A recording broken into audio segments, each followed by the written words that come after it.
We cannot bring our deceased loved ones back from the dead. We don't have that power. As with all attempts to assume the role of the divine, this effort is a tragic failure. After Elon Musk bought Twitter and ended some of the large-scale censorship that that existed in social media, there was a mass exodus among left-wingers to a copycat social media platform called Blue Sky. The sales pitch was pretty straightforward. Anyone who voiced a remotely conservative position would be banned on Blue Sky, creating an echo chamber.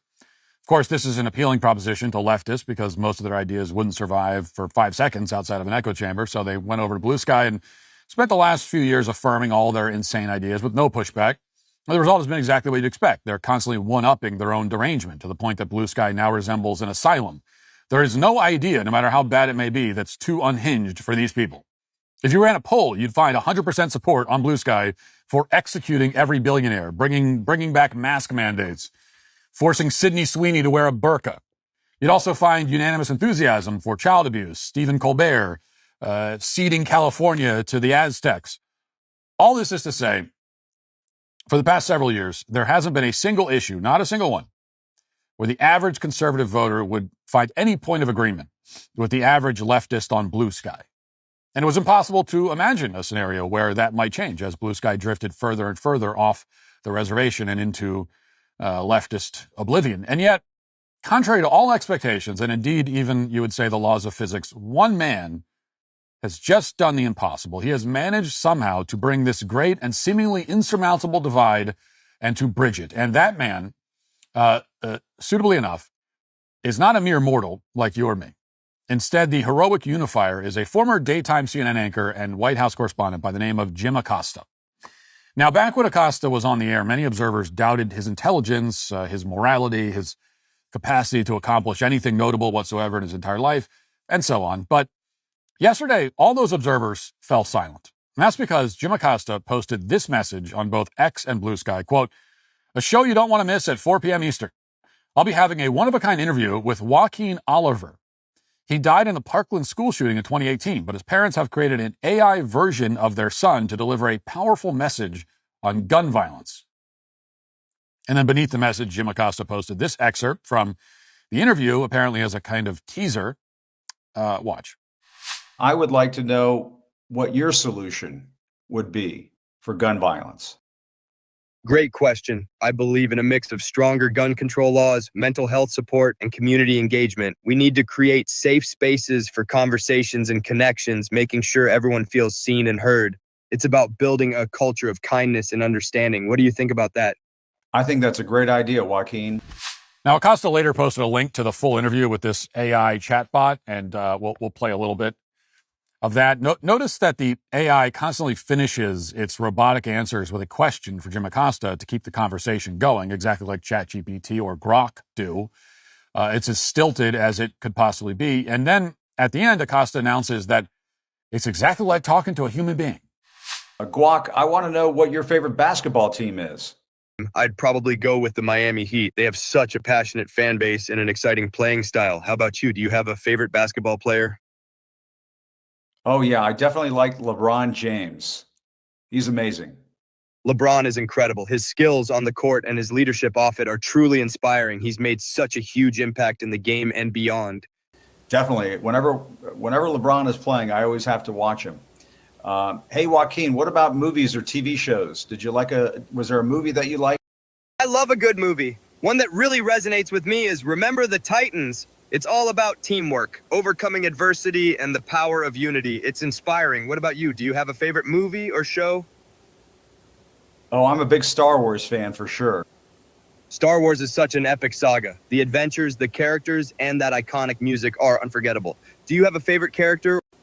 Oh, it's got to be Luke Skywalker. I love Luke Skywalker. What about you? Luke Skywalker is a classic hero. His journey from a farm boy to a Jedi is so inspiring. I'd probably say Yoda is one of my favorites too. What do you love most about Luke? I like that Luke became the hero. He came from a very small planet. I have to say, I'm kind of speechless as to the technology there. I mean, it was so insightful, and I really felt like I was speaking with Joaquin. It's just a beautiful thing. And with that footage, Acosta managed to unite both conservatives and leftists together on Blue Sky, X, Facebook, everywhere else, to condemn him as a complete and total buffoon who should never show his face in public ever again. There is now unanimous agreement across both space and time among Antifa, the Proud Boys, the Tea Party, the Green Party, that Jim Acosta should cancel whatever podcast he started after he was fired from CNN, and that he should retire to an undisclosed location, probably a cave, and disappear forever. The commentator Stephen Miller assembled some of the reactions on Blue Sky to give you an idea. Here's a selection of the greatest hits. Quote, "Hey, Jim, quick question. What the F is wrong with you? Grief makes you do crazy things. Acosta has no excuse, though. ChatGPT is not a sentient entity you can interview. He's interviewing an appliance. This is unconscionable, ghoulish, and manipulative. How dehumanized do you have to be to think this was a good idea? This is the AI version of Weekend at Bernie's, and they did a better job of animating a dead guy than this. This is akin to grave robbing. I don't usually comment on stuff like this, but this is beyond effed up and gross. This is disgusting. You should have more integrity than this. You're talking to the simulacrum of a dead person," and so on. From Congress to your children's schools, there's a culture war raging across America. For the moms watching, I don't have to tell you this, you're living it. I want to make you aware of Concerned Women for America, the nation's largest public policy Christian women's organization. For 45 years, they've been leading the charge as your voice in all levels of public policy. CWA focuses on core issues and knows what a woman is as well, which of course is important. CWA trains women to become grassroots leaders, speak into the culture, pray, testify, and lobby. From their Young Women for America collegiate chapters to moms, professionals, and mature women, they're the most influential women's organization in our nation. The issues they confront are not going away, and this is your chance to step in, speak up, and shape what your daughters will inherit. CWA is here for that moment, and they help women like you turn conviction into clarity and clarity into action. I'm asking you to support their efforts today for a donation of $20 or more. You'll get a copy of their new book written by the CEO and president, Penny Nance, A Woman's Guide, 7 Rules for Success in Business and Life. This book's an incredible gift for any young woman graduating or beginning her professional journey. Go to concernedwomen.org/Walsh for your copy today. Again, that's concernedwomen.org/Walsh. Now, there's no point in reading the comments on the other social media platforms besides Blue Sky because they're all the same. Truly, this is a historic moment. Every American, whether they're normal or crazy, straight or demi-queer, doesn't matter, can agree that the failed CNN anchor, Jim Acosta, needs to find another line of work immediately. And it's not hard to see why this is happening. First of all, no one wants to see any more of this. We don't want to see Jim Acosta interview this next guy, for example. A few years ago, I couldn't breathe. But then I started taking this, Comply. Now I breathe just fine. Side effects of Comply may include dizziness, obedience, improved breathing during police encounters, and sudden respect for authority. Do not resist while taking Comply. Ask your officer if Comply is right for you. No one wants to see the George Floyd AI getting interviewed, as entertaining as that may be. There'd be no point. And similarly, everything about Jim Acosta's real-life Black Mirror episode is disturbing, including the reasons the parents agreed to this creation of this AI thing to begin with. Rolling Stone reports, quote, "The parents of Joaquin Oliver, one of the students killed in the 2018 Parkland high school shooting, have created an AI version of their late son who partook in an interview with journalist Jim Acosta on Monday, August 4th. The interview took place on what would have been Oliver's 25th birthday. The conversation, which aired on Acosta's Substack, found the journalist essentially talking with an animated photo of Oliver with moving lips and other small gestures. Oliver's father, Emmanuel, said in an interview with Acosta that the AI model was trained on general information as well as knowledge based on things that his son wrote, he said. In his interview with Acosta, Oliver's father explained that his mother frequently interacts with this AI. Watch. Also mentioned that I understand that this is AI. I don't want anyone to think that I am in some way trying to bring my son back. It's sadly, I can't. Right. You know, I wish I could. Yeah. However, the technology is out there, and we can. There's 2 things. I can hear his voice again, which is something that Patricia loves. Patricia will spend hours asking questions. She, like any other mothers, she loves to hear Joaquin saying, "I love you, mommy," you know? Oh my gosh. And that's important. And on the other hand, we can just raise our voices and And now Joaquin is going to start having followers. It's not Manny, it's not Patricia. He's going to start uploading videos. This is just the beginning, and I heard this from tech guys that have other intentions. Moving forward, we will have Joaquin on stage in the middle of a debate. You know, and his knowledge, you saw it. His knowledge is unlimited, and it's based on knowledge that is out there through artificial intelligence, but also knowledge that we were able to upload based on things that he wrote, he said, he posted. So this is a very legit Joaquin, the one that I spoke to you. He really loved Star Wars, he really loved LeBron, and he really loved the Miami Heat. Now, 3 points need to be made here. First of all, reducing a human being to utterly banal traits like this, love of Star Wars, he liked basketball, is dehumanizing and extremely depressing. We are not checkboxes.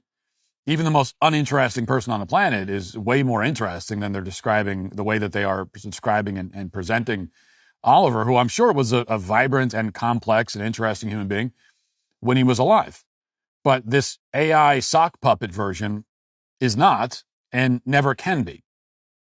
Secondly, if the idea is to put this AI on stage for a debate to add to the conversation about gun safety with its unlimited knowledge, then this AI is utterly terrible at its job. In that interview, the AI was asked about its ideas to reduce gun violence, and its response was, quote, "I believe in a mix of stronger gun control laws, mental health support, and community engagement. We need to create safe spaces for conversations and connections, making sure everyone feels seen and heard." So the AI just produced the least interesting series of cliches imaginable and just vomited them out one by one. If you set a human being down and told him to produce meaningless word salad for about 20 seconds, you'd be hard-pressed to come up with a worse answer. And this is supposedly one of the main reasons they created this AI. Now, as to the second purpose of the AI, to give this person's parents the illusion that their son is still alive, that is by far the most disturbing part of all of this. We're told that his mother spends hours talking to this AI, which is very sad, and I feel very sorry for her. And it strongly suggests, of course, that this family hasn't come to terms with the fact that Joaquin is actually dead. It's obviously a tragedy that he was killed, but no man, and certainly no computer, can bring him back to Earth. The people who created Oliver presumably find that outcome to be so bleak and incomprehensible that they feel compelled to run away from it, which is understandable on an emotional level. I mean, I can only imagine how I would respond if, God forbid, I lost a child. But this is not the way. And it should not be normalized or accepted at all. We cannot bring our deceased loved ones back from the dead. We don't have that power. As with all attempts to assume the role of the divine, this effort is a tragic failure. It can't convince even the most delusional fringe elements on the left. The only person who's even feigning interest is Jim Acosta, alone in his home, sitting in front of a webcam, desperate for an audience that he never had.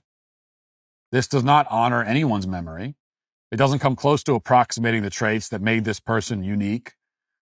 In the end, the only purpose this AI chatbot serves is to remind us all that we are not gods, and computers are not people, and we should never pretend otherwise on either count.